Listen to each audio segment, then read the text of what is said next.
জামাতের কর্মীরা সারা পৃথিবীতে কালেমার দাওয়াত দিয়ে যাবে।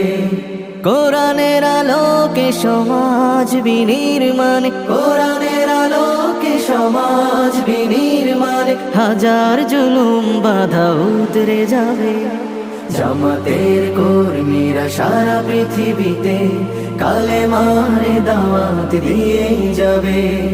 জামাতের কর্মীরা সারা পৃথিবীতে কালেমার দাওয়াত দিয়ে যাবে। যাদের আদর্শে নবীজি চেতনা ইসলাম, শান্তি কায়েমে যারা শপথ নিল, যারা দিনে রাত ময়দানে খেটে যায় নির্ভীক,